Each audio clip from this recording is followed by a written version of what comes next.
Hello friends, तर आज आम्ही निघालो आहोत सुला वाईनच्या यार्डला. आपल्याकडे नाशिकमध्ये असलेला हा भारतातील सर्वात प्रसिद्ध वाईन ब्रँड आहे. 1999 साली सुरू झालेली ही वायनरी आज देशभरात खूपच प्रसिद्ध आहे. माझ्या घरापासून सुला वायनरी साधारण 10 ते 12 किलोमीटर आहे. म्हणजे मला पोहोचायला फक्त 20 मिनिटं लागतील. आणि हो, सुला वायनरी ही गंगापूर रोडला आहे. तुम्हाला जर जायचं असेल तर सरळ गुगल मॅप लावा आणि त्यांचा अचूक ॲड्रेस पण मॅपवरून सहज मिळतो. एकदम इझी लोकेशन आहे.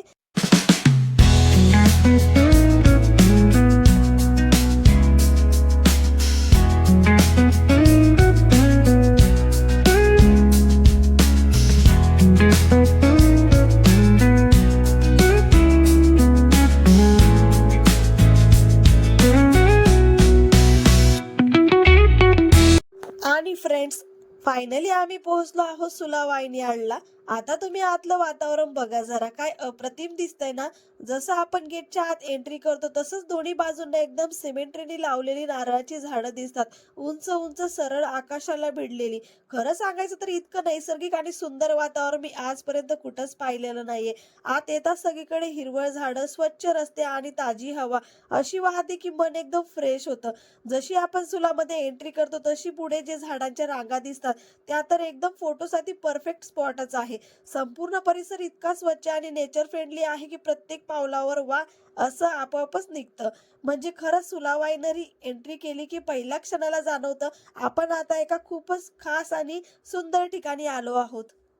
आता सगळ्यात आधी आम्ही तिकीट काउंटरकडे आलो. इथे जर तुम्ही वीकेंडला आलात ना, म्हणजे शनिवार रविवार, तर तिकीटचं रेट प्रति व्यक्ती ₹1000 आहे. आणि जर तुम्ही वीकेंड डेजला आलात म्हणजे सोमवार ते शुक्रवार, तर तिकीट फक्त ₹600 आहे. आम्ही दोघांचं तिकीट काढलं आणि मग आतमध्ये एंट्री केली. आणि खरं सांगते, एंट्री केल्यावर मला एवढं छान वाटलं ना, ते मी शब्दात सांगू शकणार नाही. बाहेरचं वातावरण इतकं सुंदर आहे ना, की तुम्ही इथे आलात की लगेच जाणवतं की आपण शहरापासून लांब निसर्गाच्या एकदम जवळ आलो आहोत. सगळीकडे हिरवळ, स्वच्छ रस्ते आणि एकदम शांत हवा. आतमध्ये जाताना तर अजूनच सुंदर वाटायला लागतं. जणू निसर्गाने स्वतःच इथे सजावट केली आहे असं वाटतं. प्रत्येक ठिकाण फोटोसाठी एकदम परफेक्ट आहे आणि संपूर्ण परिसरात एकदम नेचरचा प्रीमियम आणि शांत असा माहोल असतो. एकदा एंट्री केली की सगळा थकवा, धांदल सगळं मागे राहतं आणि फक्त रिलॅक्स, फ्रेश आणि हॅपी फील येतो. आतमध्ये एंट्री केल्यावर आम्ही ज्या ठिकाणी सगळ्यात आधी थांबलो होतो ना, तर तिथे अशा मोठ्या-मोठ्या वाईन्सच्या बॉटल इन्स्टॉलेशन करून ठेवलेल्या आहेत. म्हणजे फक्त शोपीस आहेत त्या फोटो काढण्यासाठी. आणि त्या वाईन्सच्या बॉटलसमोर फोटो काढण्याची मज्जाच काहीतरी वेगळी आहे. वेगळाच फील येतो बरं का. आणि छान असं गार्डन पण तिथं केलेलं आहे. तिथं मस्त अशी रंगीबिरंगी फुलं आहेत. काही झेंडूंची सुद्धा फुलं आहेत. तर फुलांची तर मला नाव माहिती नव्हती, पण एकदम सुंदर असं गार्डन आहे ते. त्याच्यानंतर आम्ही पुढे गेलो. समोर जसं तुम्ही बघताय ना, तिथे एक गाडी ठेवलेली आहे. ती अगदी फोटोशूटसाठी खास बनवलेली आहे. त्या विंटेज स्टाईल गाडीसमोर मीही भरपूर फोटो काढले. कारण ती जागा एकदम आकर्षक दिसते. जणू सिनेमा सेटवर फोटो काढतोय असा फील येतो.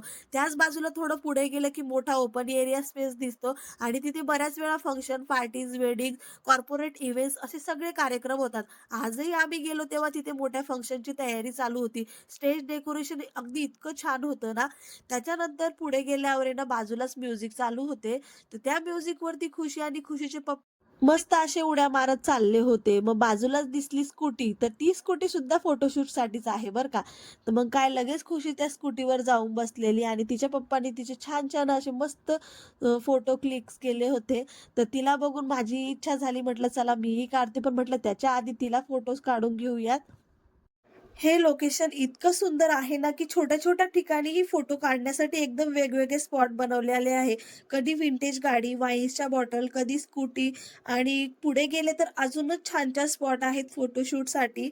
आणि सुला वाईन यार्ड ही फक्त वाईनसाठीच फेमस नाहीये. तर तुम्हाला एक खास गोष्ट सांगते, इथे फक्त वाईनच नाही तयार होत, तर सुलामध्ये स्वतःचं एक खूप सुंदर रिसॉर्ट आहे. नाव आहे द सोर्स ॲट सुला. इथे रूम्स एकदम युरोपियन स्टाईलमध्ये आहेत. खूप क्लासिक, खूप शांत आणि एकदम नेचरच्या मध्ये. Swimming pool, spa, bicycle rides, wine yard view, छान रेस्टॉरंट सगळं आहे. जे लोक एक रात्र थांबून सुलाचा मस्त अनुभव घ्यायचा ठरवतात ना, त्यांच्यासाठी तर हा रिसॉर्ट एकदम परफेक्ट आहे. नेचर, लक्झरी आणि वाईन तीनही गोष्टी एकाच ठिकाणी मिळतात. आपण जे बाहेर तिकीट काढतो ना, तर ते फक्त एंट्रीसाठी नाहीये. तर ते एक व्हाउचरच आहे. म्हणजे त्या व्हाउचरमधून आपण एक तर वाईन टेस्टिंग करू शकतो किंवा एखाद्या रेस्टॉरंटमध्ये जेवणही करू शकतो आणि जर दोन्हीही करायचं असेल तर तेही करू शकतो. बाकीच्या पैशांची आपण वाईन घेऊ शकतो आणि बाकीच्या पैशांचं जेवणही करू शकतो. आणि हो, आपण जर खालच्या शॉपमधून वाईन घेतली ना, तर ती घरी घेऊन जाऊ शकतो, पण तिथे बसून आपण ती पिऊ शकत नाही आणि वरच्या टेस्टिंग झोनमध्ये घेतली, तर ती तिथेच बसून पिऊ शकता येते. आणि आम्ही म्हणूनच तिथून एक बॉटल घेतलेली टेस्टसाठी. बऱ्याच लोकांना असं वाटतं, की वाईन म्हणजे वाईट, म्हणजे अल्कोहोल म्हणजे चुकीचं, पण हे पूर्णपणे गैरसमज आहे. तर वाईन ही एकदम वेगळी कॅटेगरी आहे. जगभरात वाईनला फूड कल्चरलचा एक भाग मानलं जातं. अगदी फ्रान्स, इटली, स्पेनसारख्या ठिकाणी तर वाईन ही त्यांच्या जेवणासोबतची परंपरा आहे. वाईनमध्ये रेड, व्हाईट, रोझे, स्पार्कलिंग अशा खूप प्रकार असतात आणि त्यांचं टेस्टिंग एक आर्ट मानलं जातं. मर्यादित प्रमाणात घेतली तर वाईन ही जगभरात सोशल ड्रिंक म्हणून ओळखली जाते. संध्याकाळची वेळ होती आणि सुला वाईनयार्ड इतकं सुंदर दिसत होतं, की खरंच शब्द कमी पडतात. सूर्य जरा खाली जात होता आणि सगळीकडे हलक्या पिवळ्या ऑरेंज लाईट्स लागायला सुरुवात झाली होती. म्हणजे एकदम ड्रीम्स वाईब येत होत्या. सुलाचा व्ह्यू तर वेगळ्याच लेव्हलचा दिसत होता. समोर वेलीचा प्रचंड विस्तार, त्यावर झिरपत येणारा संध्याकाळचा प्रकाश आणि बाजूलाच मंद सोलफुल असं म्युझिक. बस त्या क्षणी सगळा थकवा जणू मेल्ट झाला. हे प्लेस खरंच कपलसाठी तर सुपर रोमॅन्टिक वाटतं. माहोलच असा आहे, लाईट्स, वारा, म्युझिक आणि शांत वातावरण अगदी परफेक्ट डेट नाईट वाइब. आम्ही इथे थोडा वेळ बसलो. मस्त हवेत मस्त म्युझिक, एकदम शांत फ्रेश वाटलं होतं. दिवसाचा सगळा थकवा गायब झाला आणि मूड एकदम लाईट, रिलॅक्स आणि हॅपी झाला होता.